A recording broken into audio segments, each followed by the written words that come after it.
नमस्कार साथियों। UG net games में आपका स्वागत है। आज हमारी ये हिंदी कविता और हिंदी साहित्य का जो इतिहास है उसकी अंतिम क्लास है। तत्पश्चात आगे हम हिंदी भाषा और उसका विकास और स्वरूप है उसकी कक्षा को स्टार्ट करेंगे। तो आज का हमारा जो सेशन है वो हिंदी कविता और साहित्य के इतिहास का जो एमसीक्यू सीरीज है उसका अंतिम सेशन है। तो आज के सेशन की हम शुरुआत करते हैं। सरोज स्मृति कविता की इन पंक्तियों को कविता में आने के अनुसार जो पहले से जो बात के क्रम में है वो सजाना है। तो ये निराला की जो सरोज स्मृति जो कविता है, निराला की जो सरोज स्मृति जो कविता है, इसका जो प्रकाशन वर्ष है वो है 1933। और इसे हिंदी का पहला जो शोक गीत है उसकी संज्ञा वो दी जाती है। अगर आपसे पूछा जाए कि हिंदी का जो पहला शोक गीत है वो कौन सा है, तो हिंदी का जो पहला जो शोक गीत है वो निराला कलर सरोज स्मृति है। इसमें जो निराला है उनकी जो पुत्री है सरोज स्मृति, जब उनकी मृत्यु हो जाती है तो उनकी जो याद है और दुख और वेदना में है वो सरोज स्मृति उनकी रचना वो करते हैं। तो सरोज स्मृति की कविता की इन पंक्तियों को कविता के आने के अनुसार जो पहले से जो बात का क्रम है उसमें लगाना है। तो इस तरीके से जो सरोज स्मृति का जो प्रकाशन वर्ष है वो 1933 है और इसे हिंदी का जो पहला शोकगीत है उसकी संज्ञा दी जाती है। तो सरोज स्मृति कविता की इन पंक्तियों को कविता में आने के अनुसार जो पहले से बात के क्रम में लगाना है। मैं कवि हूँ पाया है प्रकाश, और भी फलित होगी वह छवि, दुख ही जीवन की कथा रही, धन्य मैं पिता निरतक था, तेरा वह जीवन सिंधु तरन। तो सरोज स्मृति की जो कविता है इसको जो पहले से जो बात का क्रम है उसमें हमको लगाना है। तो मैं कवि हूँ पाया है प्रकाश, और भी फलित होगी वह छवि, दुख ही जीवन की कथा रही, धन्य मैं पिता निरथक था, तेरा वह जीवन सिंधु तरन। तो नीचे दी विकल्पों में से जो सही विकल्प है उसका है वो चयन करना है। तो सबसे पहले इसमें जो जाएगा, जो ऑप्शन जो जाएगा वो है तेरा वह जिंदु सिंधु तरन। तो सबसे पहले है उसमें ई, तेरा वह सिंधु जीवन सिंधु तरन। तत्पश्चात उसमें आएगा ए, मैं कवि हूँ पाया हूँ प्रकाश। अंत में डी, धन्य में पिता निरर्थक था। फिर बी, और भी वह फलित होगी छवि, और दुख ही जीवन की कथा रही, क्या कहूँ जो आज तक नहीं की। तो इस तरीके से जो सी आंसर है वो इसका सही है। अगला प्रश्न है, अपन अपन पो आप ही बिसरो, जैसे सोनहा कांच मंदिर में भरमत भाकी मरो। कबीर की उपरोक्त पंक्तियों में जो सोना जो शब्द का जो अर्थ है वो क्या है? तो ये जो सोना जो अर्थ है उसका जो देखना है वो, ये जो कबीर की जो पंक्तियां हैं वो आचार्य हरि प्रसाद द्विवेदी द्वारा जो कबीर की जो साखी शब्द और रमैनी का जो संकलन किया गया कबीर पुस्तक है, तो उसमें जो हमारे जो नेट का जो सिलेबस है 160 से लेकर 210 तक इनकी संख्या लगी हुई है। उसी में से ये है, अपन पो आप ही बिसरो, जैसे सोनहा कांच मंदिर में भरमत भाकी मरो। कबीर की उपरोक्त पंक्तियों में जो सोना शब्द है उसका जो अर्थ है वो क्या है?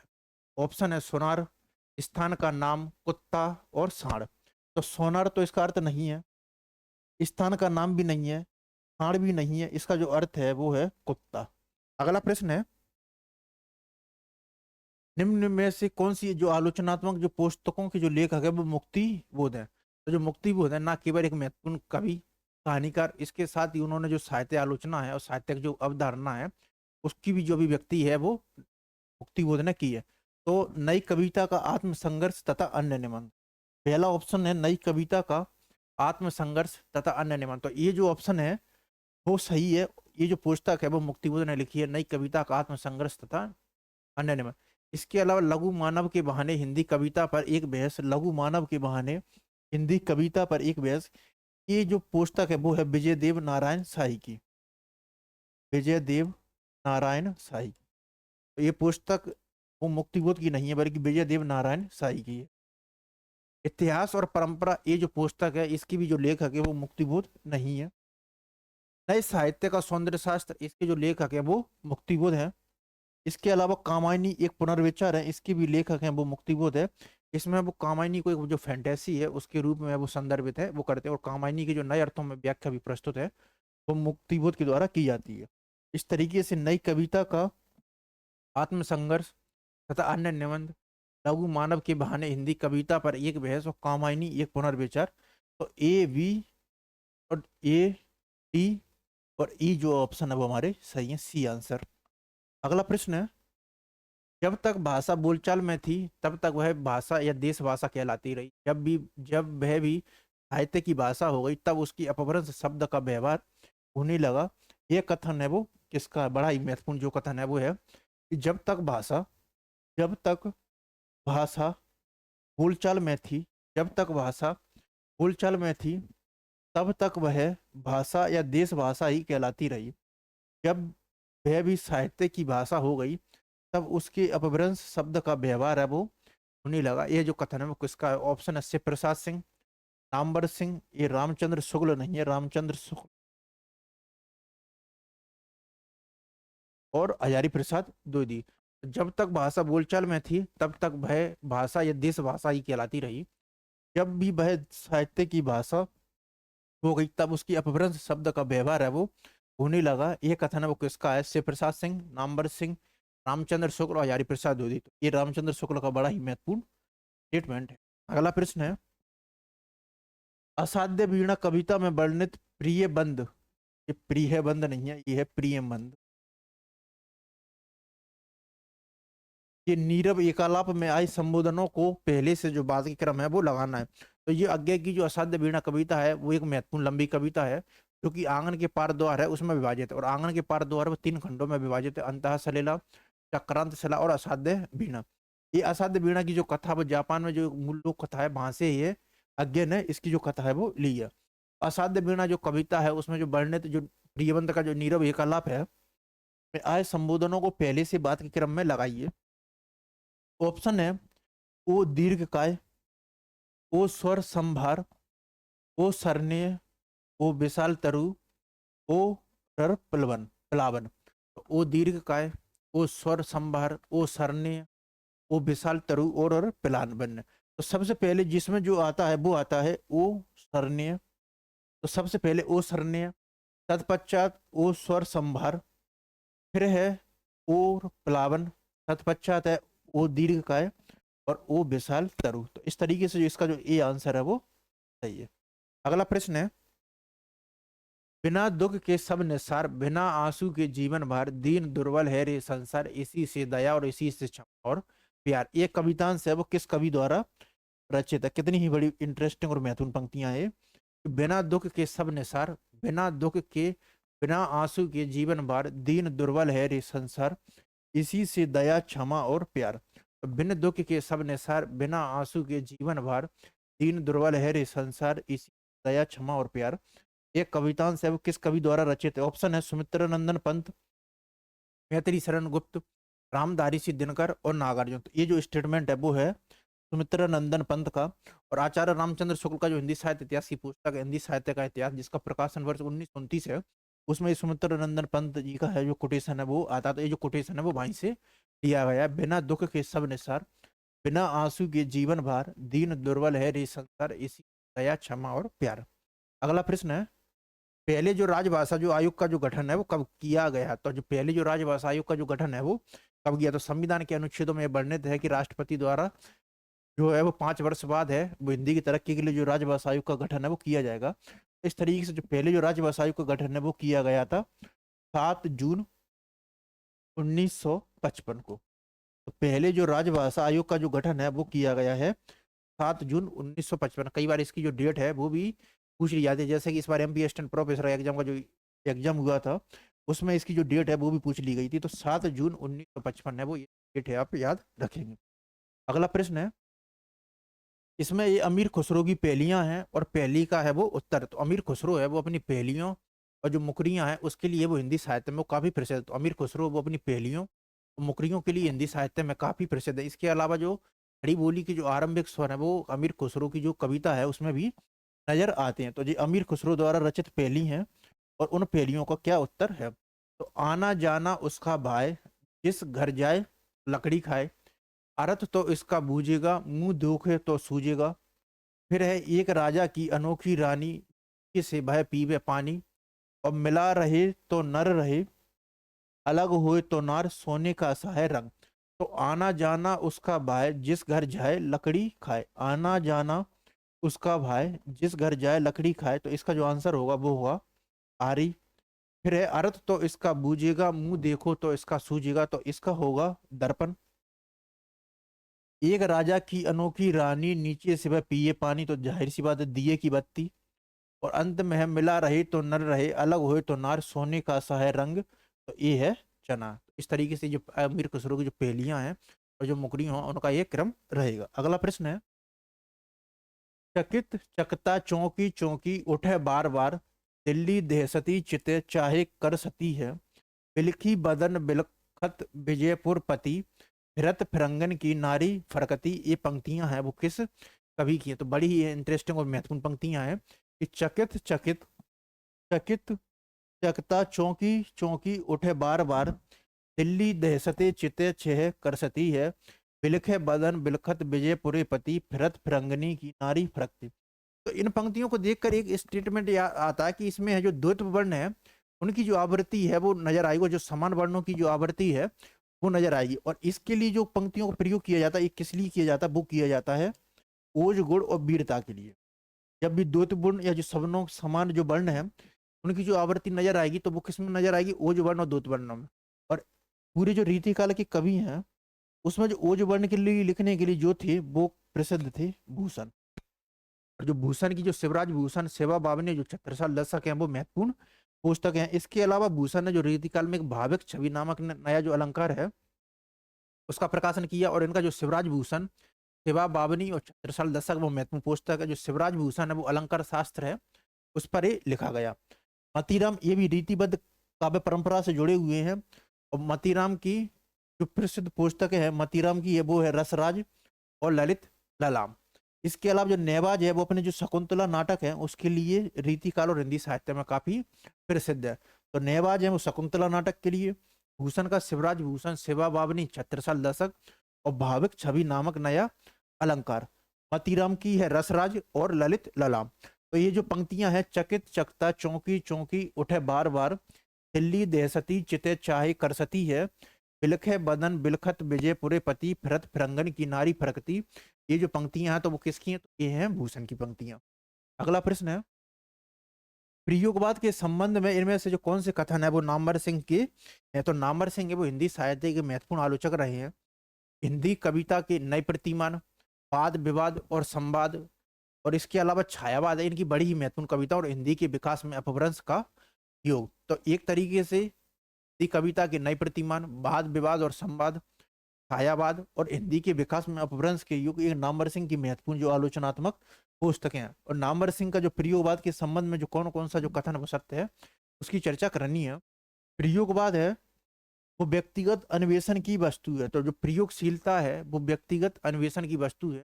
ये नामवर सिंह ने प्रयोगवाद के संदर्भ में कहा, ये ऑप्शन सही है। प्रयोगवादी कवि यथार्थवादी हैं, वे भावुकता के स्थान पर ठोस बौद्धिकता को स्वीकार करते हैं। तो प्रयोगवादी कवि हैं वो यथार्थवादी हैं, वे भावुकता के स्थान पर ठोस जो बौद्धिकता को स्वीकार करते हैं। ये ऑप्शन भी सही है। कुल मिलाकर यह चरम व्यक्तिवाद ही प्रयोगवाद का केंद्र बिंदु है। कुल मिलाकर यह चरम व्यक्तिवाद ही प्रयोगवाद का केंद्र बिंदु है। ये ऑप्शन भी सही है। आरंभिक व्यक्तिवाद प्रयोगवाद ने प्रतिरोध योत्सव भाव का है वो नारा दिया। तो ये ऑप्शन तो गलत ही है। प्रयोगवाद नाम है वो भ्रामक है, क्योंकि इस नाम से ये भाव टपकता है कि इन कवियों ने प्रयोग को साध्य मानकर नया वाद है वो चला दिया। तो ये ऑप्शन गलत है। इस तरीके से प्रयोगवाद के संदर्भ में जो नामवर सिंह का है वो ए बी और जो सी स्टेटमेंट है वो सही है कि प्रयोगशीलता है वो व्यक्तिगत अन्वेषण की वस्तु है। प्रयोगवादी कवि यथार्थवादी हैं, वे भावुकता के स्थान पर ठोस जो बौद्धिकता को स्वीकार करते हैं। कुल मिलाकर ये चरम जो व्यक्तिवाद ही जो प्रयोगवाद का जो केंद्र बिंदु है वो बनता है। तो ए सी और जो बी आंसर है वो हमारा सही है। अगला प्रश्न है, अकाल और उसके बाद कविता में आए जीव जंतुओं को कविता में आने के अनुसार जो पहले से जो बाद के क्रम है वो लगाना। तो जो अकाल और उसके बाद है वो नागार्जुन की हिंदी साहित्य में क्लासिक कविता है वो मानी जाती है। और 8 पंक्तियों में उन्होंने जिस तरीके से जो अकाल की जो विभीषिका है और जो इस अकाल की विभीषिका में ना केवल जो मानव की जो दुर्दशा होती है बल्कि मानवोत्तर जो प्राणी जो पशु पक्षी और जानवर हैं वो भी किस प्रकार अकाल की चपेट में आते हैं, उसका जो बड़ा मार्मिक वर्णन है वो नागार्जुन ने केवल जो 8 पंक्तियों की जो रचना है उसमें किया है, अकाल और उसके बाद।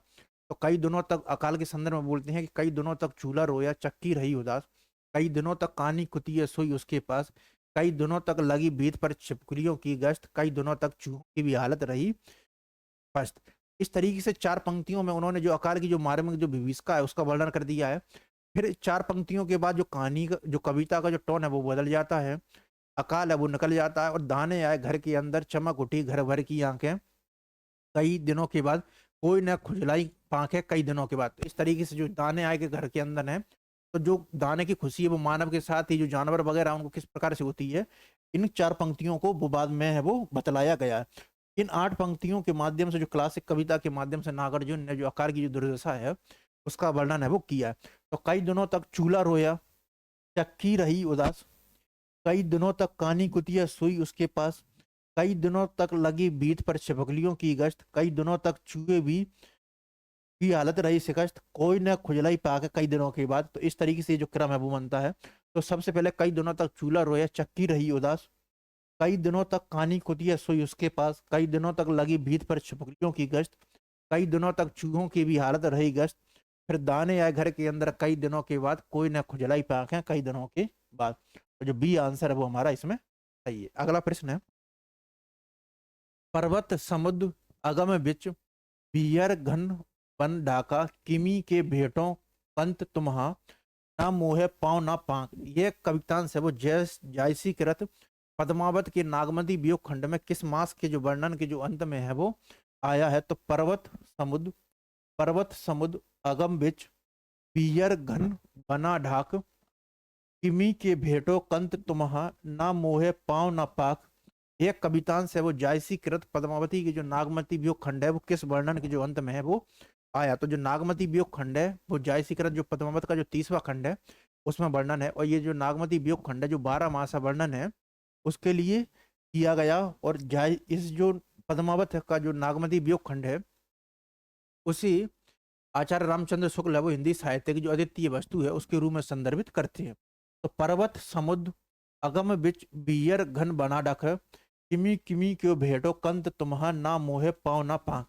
एक कवितांश है वो जायसी कृत पद्मावत के नागमती वियोग खंड के जो किस मासा के वर्णन है उसमें आया है? सावन अघन भादों आषाढ़। तो जाहिर सी बात है पर्वत सुगम अहगम बिच, बियर घन बनाडक, किमी किमी के भेंटो कंद तुम्हा। तो ये जो वर्णन है वो है श्रावण या सावन है जो। अगला प्रश्न है कि भूल गलती फिर है, तुलसीदास द्वारा रचित जो रामचरितमानस है उसमें जो राम राज्य वर्णन संबंधी जो पंक्तियां हैं वो क्या है? तो तुलसीदास की जो रामचरितमानस का जो राम राज्य है जो कि उत्तराखंड में जिसका वर्णन आया, तो उसकी जो वर्णन की जो पंक्तियां हैं वो क्या है? नहीं भय शोक ना रोग, बड़े भाग मानुष तन पावा, सब गुण गए पंडित सब ज्ञानी, देत ईश बिनु हेतु सनहि, सब उदार सब पर उपकारी। तो इनमें से हमको देखना है कि इनमें से कौन सी जो पंक्तियां वो रामचरितमानस की जो रामराज्य है उसमें आई हुई हैं। नहीं भय शोक ना रोग, ये पंक्तियां हैं वो तुलसीदास के जो रामराज्य है उसमें आई हैं। बड़े भाग मनुष्य तन पावा, ये पंक्तियां नहीं है। सब गुण गए पंडित सब ज्ञानी, ये पंक्तियां भी मौजूद है। देत ईश बिनु हेतु सनई, ये पंक्तियां मौजूद नहीं है। सब उदार सब पर उपकारी, सब विरोध सब ज्ञानी, ये पंक्तियां हैं, ये भी जो है राम राज्य है उसमें मौजूद है। तो इस तरीके से जो ए सी और जो ई आंसर है वो सही है, डी ऑप्शन हमारा। अगला प्रश्न है, कामायनी के जो लज्जा सागर की जो पंक्तियां हैं, फिर विकल है प्राण मेरे, यह गीत है वो महादेवी वर्मा की किस पुस्तक है उसमें पहली बार है वो संकलित हुआ है? तो फिर विकल है प्राण मेरे, ये जो पंक्तियां हैं वो महादेवी वर्मा की जो कौन से पुस्तक है उसमें है वो पहली बार है वो संकलित हुआ? फिर विकल है प्राण मेरे। ऑप्शन है नियार रश्मि नीरजा और सांध्य गीत। तो फिर विकल है प्राण मेरे, ये जो गीत है वो महादेवी वर्मा की किस पुस्तक में पहली बार आया है? नियार रश्मि नीरजा सांध्य गीत। तो ये जो गीत है वो पहली बार महादेवी वर्मा की जिस पुस्तक में आया है वो आया है सांध्य गीत में। अगला प्रश्न है, हरियोध जी द्वारा लिखित भूमिका के अनुसार हरियोध जी प्रिय प्रवास का नाम है वो पहले वो क्या रखना चाहते? तो अयोध्या सिंह उपाध्याय हरियोध द्वारा जो रचित महाकाव्य है प्रिय प्रवास, इसका जो प्रकाशन वर्ष है वो 1917, और इससे जो खड़ी बोली हिंदी का जो प्रथम महाकाव्य है उसकी संज्ञा दी जाती है।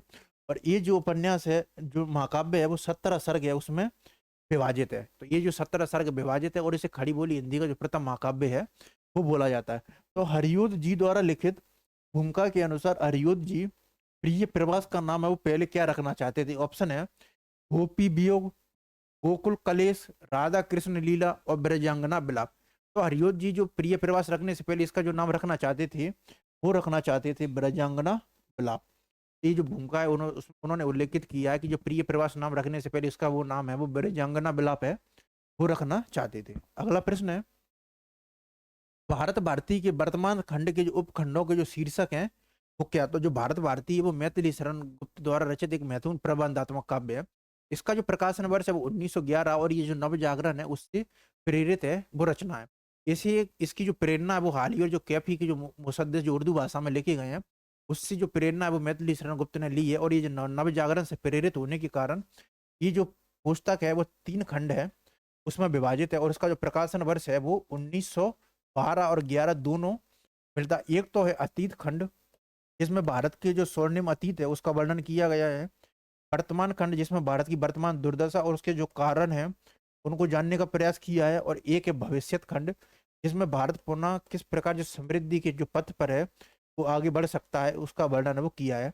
इस तरीके से जो भारत भारती का वो हिंदी साहित्य के इतिहास में वो महत्वपूर्ण भूमिका है वो की गई। और उत्तर भारत में जो राष्ट्रीय सांस्कृतिक चेतना जगाने में जितना काम है भारत भारती ने किया है उतना वो किसी पुस्तक ने नहीं किया। आचार्य रामचंद्र शुक्ल ऐसा बोलते हैं।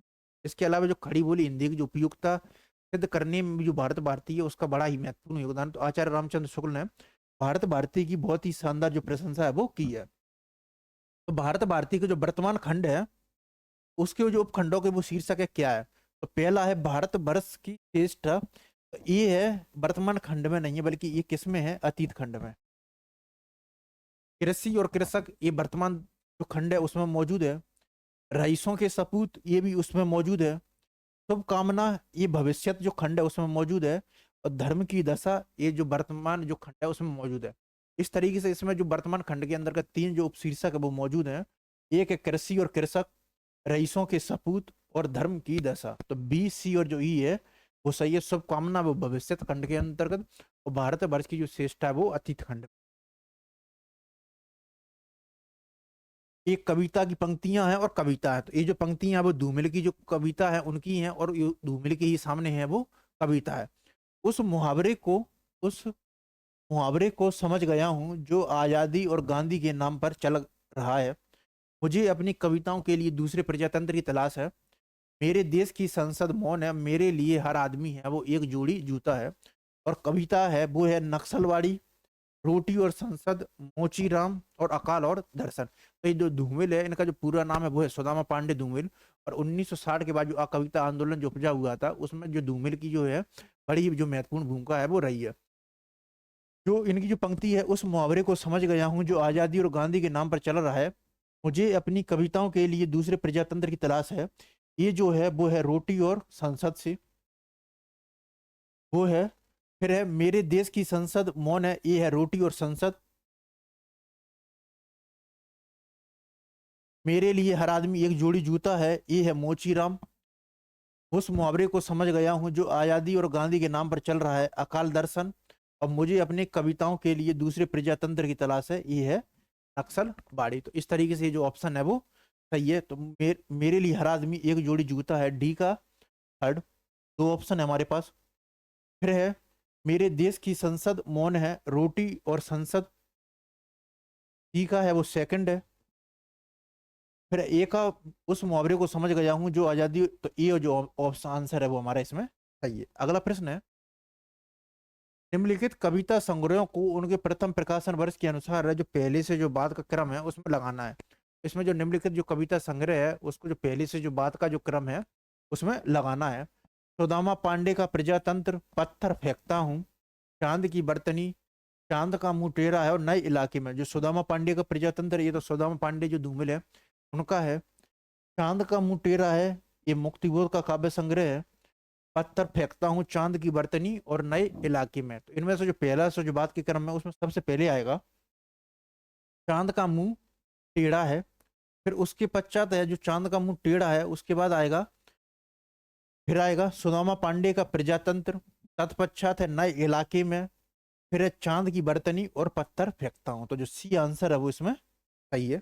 अगला प्रश्न है, कोई भी हो भय क्या बोले, पालक बन नर निर्भर ना करे, अपना दुर्बलता बल संभाल गंतव्य मार्ग पर पैर धरे। कामायनी के जो किस सर्ग से है वो यह है उद्धृत। तो कामायनी है वो आधुनिक हिंदी का एक महत्वपूर्ण महाकाव्य है। और इसका जो प्रकाशन वर्ष है 1935 और 36 के बीच में है। कामायनी है वो 15 सर्ग है उसमें विभाजित है, और इसका जो दर्शन है वो शैव दर्शन, आनंदवाद और जो प्रतिभिज्ञा जो दर्शन है वो कहलाता है। तो कोई भी हो वह क्या बोले, पालक बन नर निर्भर ना करे, अपनी दुर्बलता बल संभाल, गंतव्य मार्ग पर पैर धरे। कामायनी की ये जो है वो किस सर्ग से है, वो द्रत ऑप्शन है स्वप्न, ईड़ा, आशा और संघर्ष। तो इसमें जो सर्ग है वो है ईड़ा। अगला प्रश्न है, राम की शक्ति पूजा की है वो निम्नलिखित विशेषता। तो जो राम की शक्ति पूजा है वो महाकाव्यात्मक औदात्य से संपर्क, निराला की लंबी कविता, इसका प्रकाशन वर्ष 1936 है, और इसका जो काव्य संग्रह है वो है 1936, और इसका जो कथानक है वो बंगाल की जो कृतिवास रामायण है उससे लिया गया है। तो इसका जो मूल स्रोत है वो कृतिवास का बांग्ला रामायण है। ये ऑप्शन बिल्कुल सही है कि जो राम की शक्ति पूजा है उसका जो मूल स्रोत है वो बंगाल का कृतिवास रामायण है। शक्ति पूजा के प्रसंगों में राम की पराजय का कहीं पर भी उल्लेख नहीं है। अन्याय जिधर है शक्ति को भी उधर होना चाहिए, ये ऑप्शन गलत है। पूरी कविता में अंधकार प्रकाश का द्वंद्व युद्ध है वो निरंतर चलता रहता। पूरी कविता में अंधकार और प्रकाश का जो द्वंद्व युद्ध है वो निरंतर चलता रहता, ये ऑप्शन सही है। एक कविता है वो निराशा का महिमा मंडन है, नहीं करती है, ये ऑप्शन भी सही है। और शक्ति पूजा के प्रसंगों में राम की पराजय का कहीं पर भी उल्लेख नहीं है, ये ऑप्शन भी गलत है। तो इस तरीके से ए, डी और जो ई ऑप्शन है वो बी आंसर है वो हमारा सही है। मानुष प्रेम भयु वैकुंठी नाही ते काहे छारे मूठी। पद्मावत में ये कथन है वो किसके द्वारा है वो कहा गया। तो मानुष प्रेम भयु वैकुंठी नाही ते काहे छार एक मूठी, जो पद्मावत में ये जो कथन है वो किसके द्वारा, ये बड़ी इंटरेस्टिंग पद्मावत की जो पंक्तियां हैं कि मानुष प्रेम भयु वैकुंठी नाही ते काहे छार एक मूठी, पद्मावत में कथन है वो किसके बारे में, किसने कहा है। अल्लाउद्दीन, रतन सेन, हीरामन सुख और नागमती। तो ये जो कथन है मानुष प्रेम भयो वैकुंठी हाई ते काय छारे बुरी मूठी, ये जो कथन है वो है हीरामन सुख का। अगला प्रश्न है, जिमी लोन बिल जाइए, पानी है तिम घरनी लई चित, समरस जाय तखन के जोई पुण्य ते संबंध। इन काव्य पंक्तियों के जो रचनाकारों को जो सिद्ध कवि है वो कौन है। तो जो सिद्ध कवियों की जो संख्या है वो बड़ी इंटरेस्टिंग है, और कई बार प्रश्न आता है कि जो सिद्ध कवियों की जो संख्या है वो कितनी है। तो जो सिद्ध कवियों की जो संख्या है वो है 84, और जो नाथों की जो संख्या है वो है 9। इस तरीके से आचार्य रामचंद्र शुक्ल बोलते हैं कि जिस तरीके से 84 सिद्ध की परंपरा वो प्रसिद्ध है, उसी तरह से जो नवनाथ है, जो नौ नाथ है, उनकी परंपरा भी प्रसिद्ध है। और सिद्धों पर बड़ा ही महत्वपूर्ण काम है वो राहुल सांकृत्यायन ने जो हिंदी काव्य धारा जो पुस्तक है उसमें किया है। तो जिमी लोन बिली जाइए, पानी है तिमी घरनी लाई चित, समरस जाई तखन के जई पुण्य ते समन। इन काव्य पंक्तियों की रचयिता है सिद्ध कवि कौन है, कनप्पा, कमिरपा, सरप्पा और डोमिरपा। तो इन पंक्तियों की जो रचयिता है वो है कनप्पा। अगला प्रश्न है, कामायनी के जो सर्गों का जो सही अनुक्रम है वो क्या है। तो कामायनी है वो कुल मिला के जो 15 सर्ग है उसमें विभाजित है, और इसकी जो शुरुआत है वो होती है चिंता, आशा और श्रद्धा से, और इसका जो अंत होता है वो है दर्शन, रहस्य और आनंद से। इस तरीके से जो संघर्ष है स्वप्न है निर्वेद दर्शन, तो इसमें कर्म, फिर है स्वप्न, संघर्ष, दर्शन और निर्वेद। इस तरीके से दर्शन, रहस्य और आनंद, कर्म, स्वप्न और संघर्ष, ये जो क्रम है वो इसका बनता है। अगला प्रश्न है, पृथ्वीराज रासो मध्यकालीन ब्रजभाषा में ही लिखा गया है, पुरानी राजस्थानी में नहीं, जैसा कि साधारणतः इस विषय में माना जाता है। ये जो कथन है वो किसका है। तो पृथ्वीराज रासो है वो मध्यकालीन जो ब्रजभाषा में ही लिखा गया है, पुरानी राजस्थानी में नहीं, ये जो साधारणतः इस विषय में माना जाता है, ये जो कथन है वो क्या। तो पृथ्वीराज रासो वो हिंदी का पहला महाकाव्य है, और चंद्रवरदाई है वो हिंदी की प्रथम महाकवि। तो आचार्य रामचंद्र शुक्ल बोलते हैं कि जो चंद्र का जो पृथ्वीराज रासो है वो हिंदी का प्रथम महाकाव्य है, और चंद है वो हिंदी की जो प्रथम है वो महाकवि है।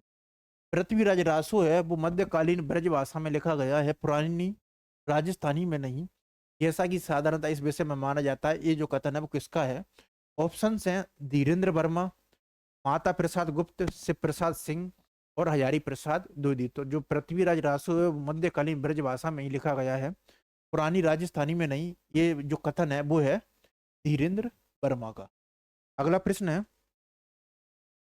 एक कविता की पंक्तियां हैं और कवि हैं, इनका मिलान करना है।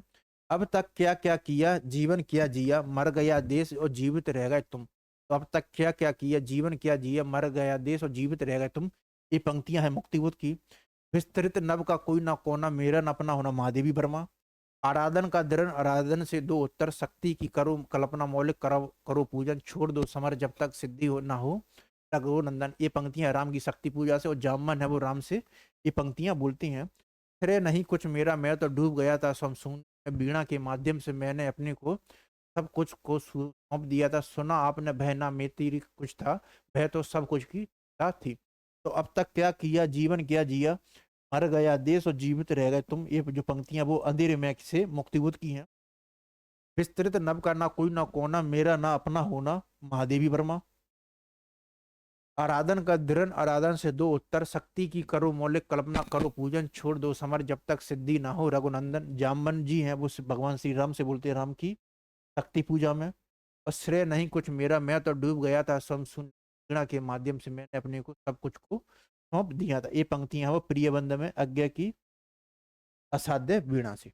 अगला प्रश्न है, मुक्तिबोध की कविता है। तो जो मुक्तिबोध है वो 1943 में जो अज्ञा द्वारा प्रथम तार सप्ताह का उसका जो प्रकाशन किया जाता है, तो उसमें जो मुक्तिबोध है वो भी शामिल होते हैं। तो मुक्तिबोध की कविता है, भ्रमराक्षस, बुरी बुरी खाकदूल, भूल गलती, टूटने का सुख और भग्नदूत।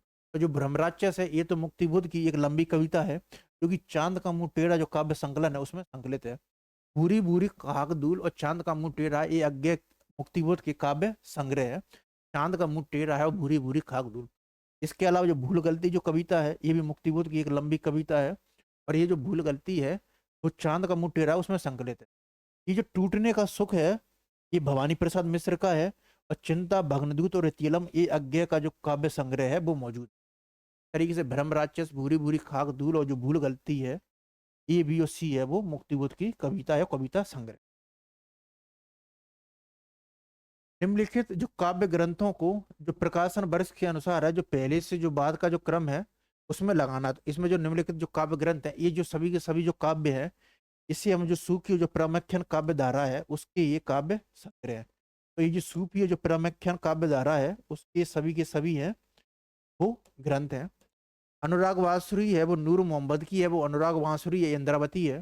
तो जो अनुराग बांसुरी जो है वो रचना है वो नूर मोहम्मद की है। उस्मान की है चित्रावली।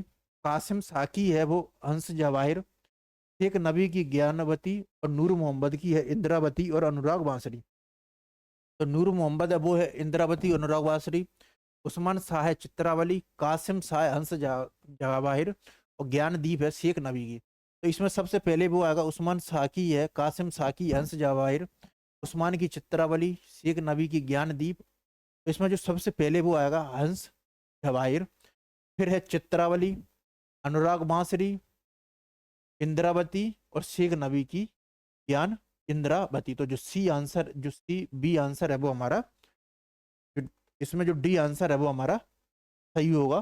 बी, डी, सी, ई और ए। अगला प्रश्न है, अचरज होत तुमहु सम गोरे, बाजत करे तासो कार्य कार्य शब्द हूँ पर है बारे।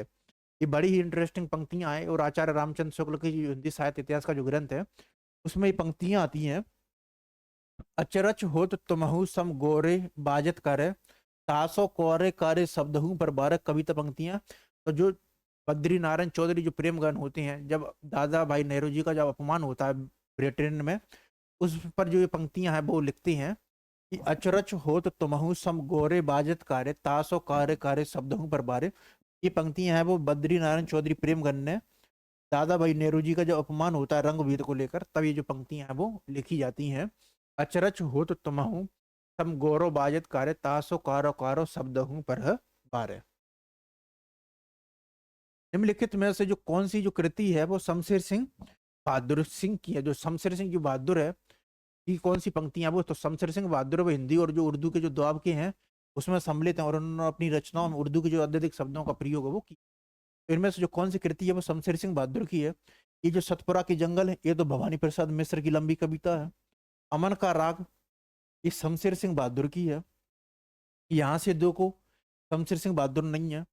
सलोना जिसमें भी है ये शमशेर सिंह बहादुर की है। और पृथ्वी कला भी शमशेर सिंह बहादुर की नहीं है। इस तरीके से इसमें जो शमशेर सिंह बहादुर सिंह की है वो है अमन का राग और सलोना, जो बी और डी जो आंसर है वो सही है। खड़ी बोली का जो प्रथम महाकाव्य है वो किसे माना जाता है? तो जो खड़ी बोली का जो प्रथम महाकाव्य है वो किसे माना जाता है? हमको देखना है जो खड़ी बोली का जो प्रथम महाकाव्य है वो कौन है। तो जो खड़ी बोली हिंदी का जो प्रथम महाकाव्य है वो अयोध्या सिंह उपाध्याय का जो हरियोध है, ऊपर प्रिय प्रवास है, वो माना जाता है। और इनका जो प्रिय प्रवास का जो पहले नाम है वो अयोध्या सिंह उपाध्याय है, वो जो बिरंजंगना विलाप है वो लिखना चाह रहे थे। अगला प्रश्न है, नागमती वियोग खंड में पियो वियोग अस बाहर जियो में बाउल का जो अर्थ है वो क्या है? तो जो नागमती वियोग खंड है, जो नागमती वियोग खंड में जो पियो वियोग अस बाहर जियो में बाउर का जो अर्थ है वो क्या है? ऑप्शन है ठठरी, अवचहीन, धीरे धीरे और बावला। तो नागमती वियोग खंड में पियो वियोग अस बाहर जियो में जो बाउर का जो अर्थ है वो है बावला। अगला प्रश्न है, जयशंकर प्रसाद के जो निम्नलिखित जो काव्य ग्रंथों को प्रकाशन वर्ष के अनुसार पहले से जो बात का जो क्रम है उसमें लगाना है। आंसू, लहर, झरना, चित्राधार और महाराणा प्रताप। तो चित्राधार है, महाराणा प्रताप है, आंसू, लहर और झरना। तो इसमें जो सबसे पहले वो आएगा चित्राधार।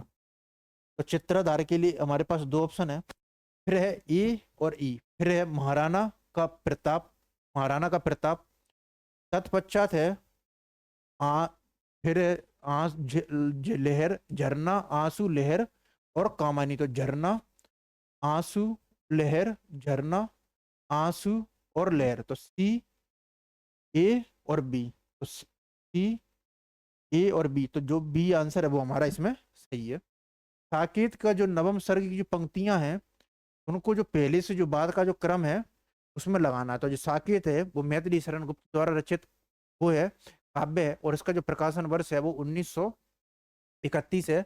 और इसमें जो नवम सर्ग है उसमें जो उन्होंने जो उर्मिला की जो वीर्य वेदना है उसको रेखांकित किया है। तो साकेत का जो नवम सर्ग है उसकी जो पंक्तियां हैं, करुणे क्यों रोती है उत्तर में मैं और अधिक तू रोई, वेदने भी तू भी भली बनी, मानस मंदिर में सती पति की प्रतिमा आप, सखी पतंग भी जलता है दीपक भी जलता है, नरक सखी एक खंजन खाए।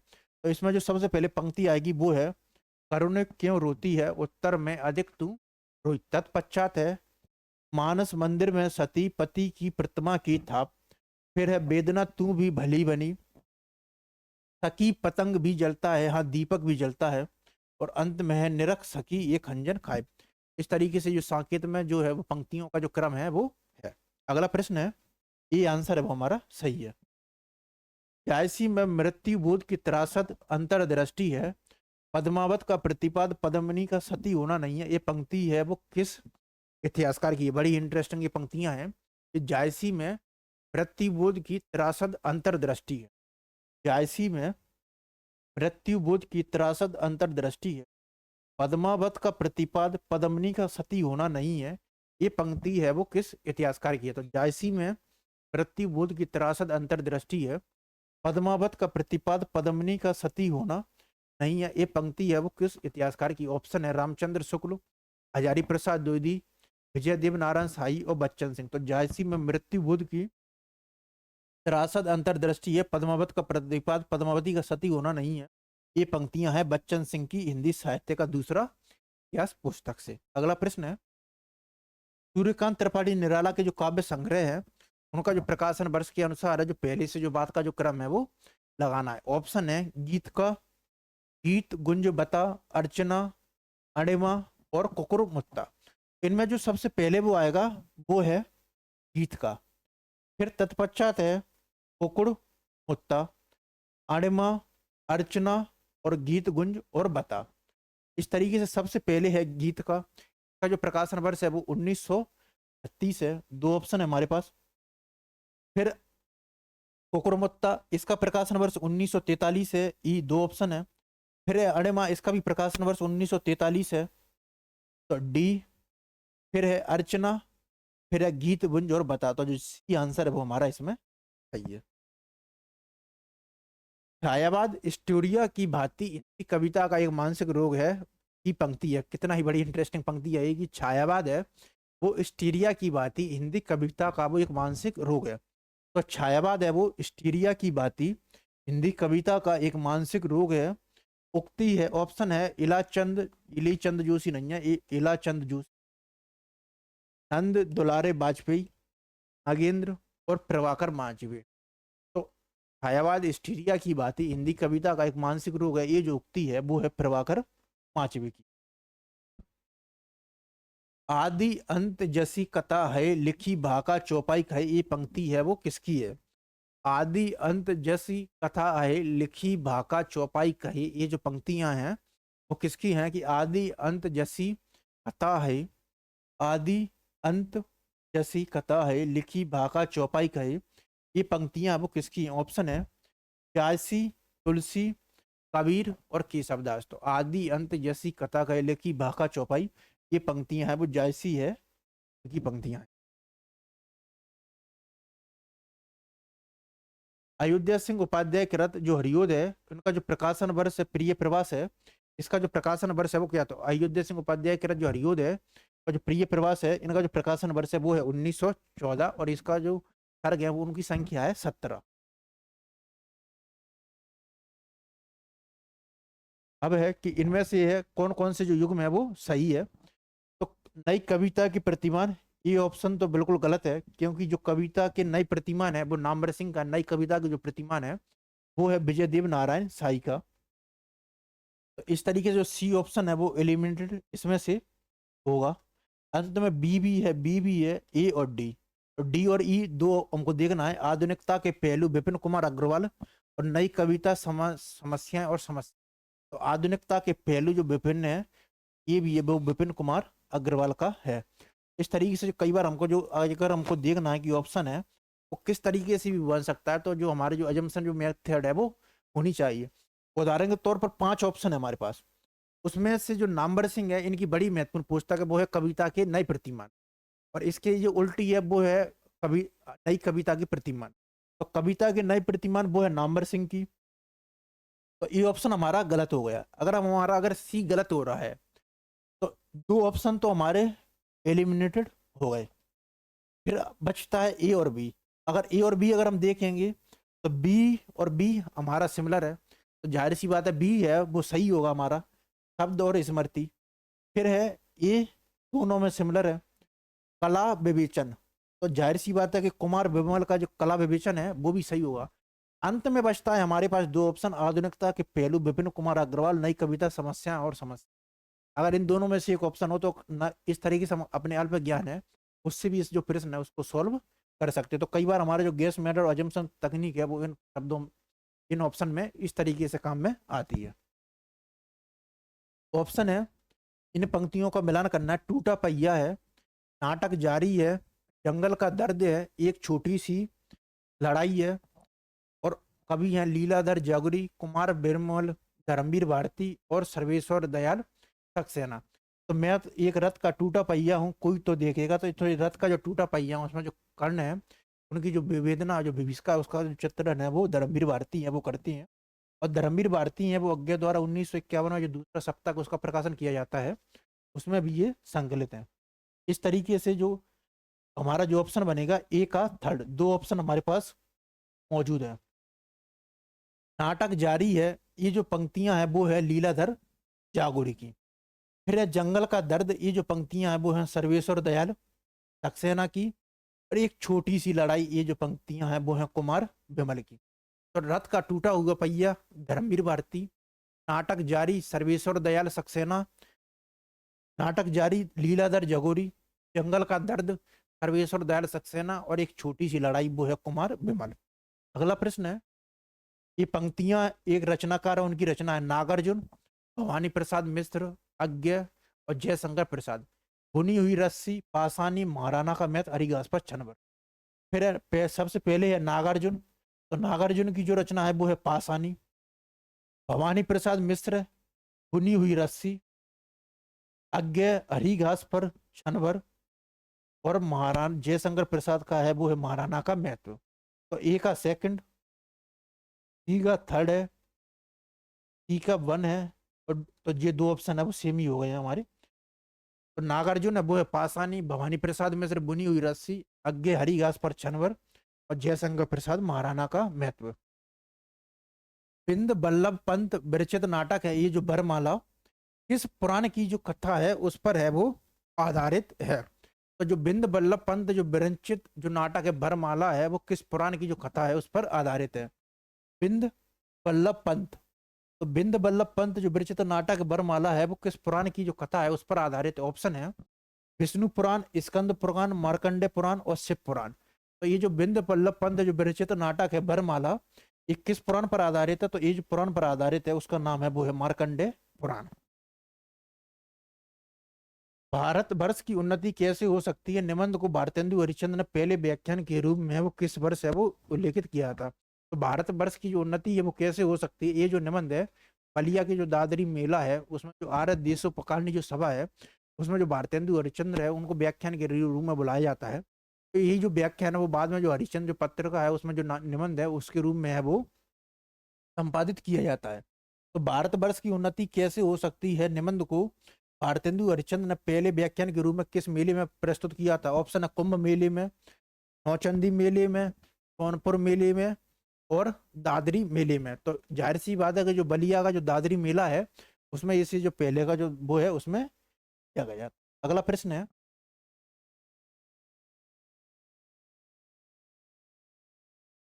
दीक्षित परशुराम दादो है विदित नाम, जिन कोने यज्ञ जा की जग में बढ़ाई है, इन पंक्तियों से निर्मित छंद में रीतिकाल के किस कवि ने अपना जो परिचय है वो दिया है? कि दीक्षित परशुराम दादो है, यानी कि उन्होंने जो दीक्षित है वो किसी से ली है और परशुराम वो उनका दादो है, विदित है नाम, जिन कोने यज्ञ जा की जग में बढ़ाई है, इन पंक्तियों में निर्मित छंद में रीतिकाल के जो किस कवि ने वो अपना परिचय दिया है। ऑप्शन है रसनिधि, बृंद, सेनापति और हठी जी।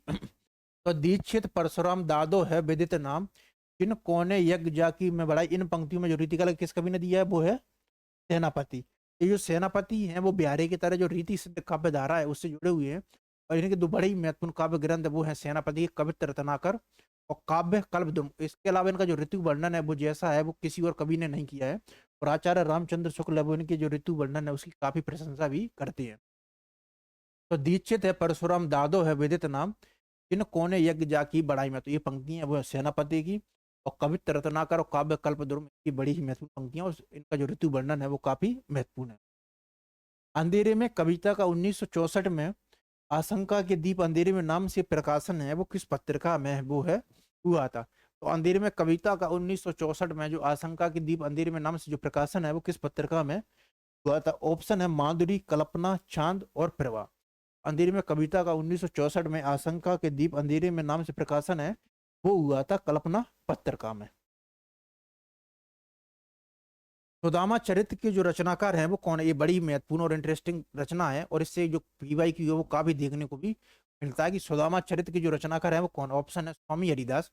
ये जो स्वामी हरिदास है इन्होंने जो सखी संप्रदाय है वो उसकी जो वो है रचना वो करती है। रस खान है गोस्वामी हित हरिवंश है, इनका जो गोस्वामी हित हरिवंश है इनका है राधा वल्लभ संप्रदाय, और स्वामी हरिदास है इनका है सखी संप्रदाय। ये रस खान एक कृष्ण भक्ति काव्य परंपरा है उससे जुड़े हुए हैं। और जो सुदामा चरित्र के जो रचनाकार हैं वो कौन है? तो जो सुदामा चरित्र के जो रचनाकार हैं वो है नरोत्तम दास। तो नरोत्तम दास की जो सुदामा चरित्र जो रचना है वो काफी फेमस है। चले लिया भार अपने सिर पर मनु ने, यह अपना विषम आज हंस पड़ी ऊषा प्राची नभ में, देख नर अपना राज काज। पंक्तियां है वो कामायनी की है वो किस सर्ग से है वो ली गई है? चले लिया भार अपने सिर पर मनु ने, यह अपना विषम आज हंस पड़ी ऊषा प्राची नभ में, देखा नर अपना राज काज। पंक्तियां है वो कामायनी की है वो किस सर्ग है उससे ली गई है? कि जले लिया भार अपने सिर पर मनु ने, ये अपना विषम आज हंस भरी ऊषा प्राची नभ में। देख, ये जो पंक्तियां वो कामायनी की जो ली गई हैं वो है ईड़ा सर्ग से। एक कविता है और कविता की पंक्तियां हैं। चेतनता एक विलासती आनंद सुंदर, चेतनता एक विलासती आनंद अखंड घनाता, शक्ति की करो मौलिक कल्पना करो पूजन, प्रिय आनंद छंद तुम मेरे आत्मा के स्वर, मैं अबला बाला वियोगिनी कुछ तो दया करो। तो चेतनता एक विलास थी, आनंद अखंड घनाता, ये पंक्तियां हैं जयशंकर प्रसाद की कामायनी से। शक्ति की करो मौलिक कल्पना करो पूजन, सूर्यकांत त्रिपाठी निराला की राम की शक्ति पूजा। प्रिय आनंद छंद तुम मेरे आत्मा के स्वर, सुमित्रा नंदन पंथ। मैं अबला बाला वियोगिनी कुछ तो दया बेचारो, ये मैथिली शरण गुप्त के साकेत। अगला प्रश्न है, क्या भूलूं मैं क्या याद करूंगा मैं चम्मा की मृत्यु के समय आयु की कौन सी अवस्था में थे? युवावस्था, प्रौढ़ावस्था, लड़कपन और वृद्धावस्था। तो इसका जो आंसर है वो है लड़कपन।